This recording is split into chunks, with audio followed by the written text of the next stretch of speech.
अपनी आवाज उठाते हैं तो उनके ऊपर फर्जी मुकदमे लिखे जा रहे हैं। समाज में, लोकतंत्र में एक भय व्याप्त है। विचार आपको करना होगा। आदरणीय बहन कुमारी मायावती जी इस उत्तर प्रदेश जैसे बड़े सूबे की 4 बार मुख्यमंत्री रही हैं।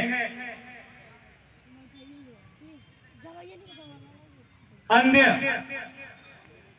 राजनीतिक पार्टियां भी उस समय विपक्ष में रही। कभी बहन जी ने किसी पर फर्जी मुकदमे लिखवाने का कार्य नहीं किया। उनके कार्यकर्ताओं ने फर्जी मुकदमे लिखवाने का कार्य नहीं किया। मेरे साथियों, ये विचार इस देश के अंतिम व्यक्ति को भी करना होगा और जो अग्रणी पंक्ति में बैठा हुआ है उस व्यक्ति को भी करना होगा। आज धर्म के नाम पर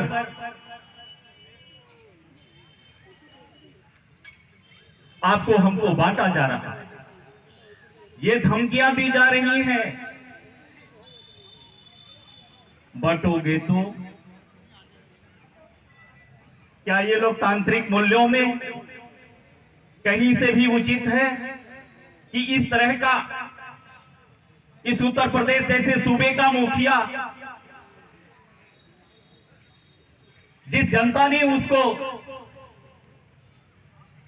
मंदी से उठा करके इस उत्तर प्रदेश के सबसे बड़े पंचायत में बैठाने का कार्य किया, उस व्यक्ति के द्वारा इसी प्रदेश की जनता, इसी देश की जनता को यह कहा जा रहा है कि बंटोगे तो कटोगे। मैं पूछना चाहता हूं आपसे,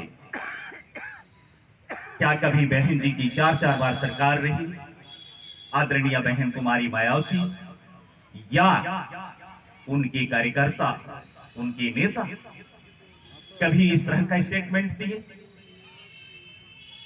ये मेरी चुनौती है विपक्ष को, या आपके विचारधारा से जो सहमत नहीं है उनको, कि वो एविडेंस क्या दे सकते हैं। सभी के दिलों में है, सभी चाहते हैं कि पुनः आदरणीय बहन कुमारी मायावती जी सत्ता में आए, लेकिन मेरे साथियों, कहीं ना कहीं से कुछ न कुछ बाधाएं हमारे इस प्रदेश और देश के जनता के सोच में उत्पन्न, वो चाहे मशीन हो, ईवीएम हो या फिर प्रलोभन हो।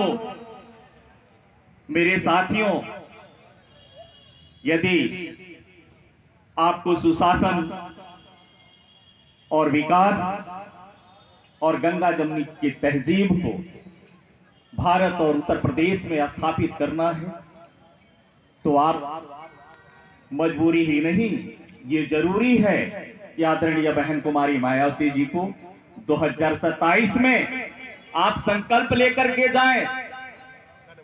जितने भी हमारे साथी आए हुए हैं, आज ये संकल्प आपको लेके जाना होगा कि बहन जी ने अपने कार्यकाल में जो नौकरियां दी, बहन जी ने, अभी हमारे पूर्व वक्ता ने बताया कि जिस आप प्रांगण में बैठे हुए हैं, जिस जनपद में आप हैं, उस जनपद का नाम कुशीनगर देने का काम आदरणीय बहन कुमारी मायावती जी की और आदरणीय बहन कुमारी मायावती जी का देन है कि ये बुद्धा पार्क इसका नाम पड़ा। मेरे साथियों, हमारे पूर्व वक्ता साथी ने कहा कि यदि संविधान की रक्षा कोई कर सकती है पार्टी, तो वो सिर्फ बहुजन समाज पार्टी है। मेरे साथियों,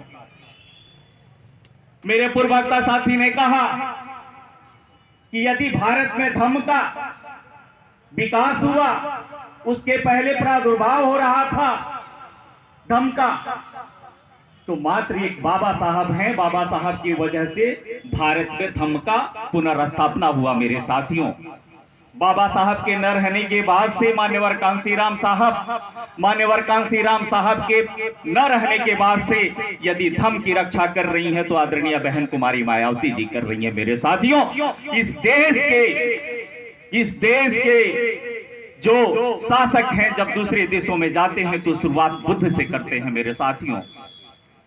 आज सोशल मीडिया का जमाना है, आप देखते होंगे कि इस देश का जो भी राजनयिक विदेशों में जाता है तो उसकी शुरुआत ही होती है बुद्ध से होती है मेरे साथियों। बुद्ध ने किसी जात धर्म मजहब में बंटवारा नहीं किया, किसी को नीचा नहीं दिखाया, किसी को ऊंचा नहीं दिखाया।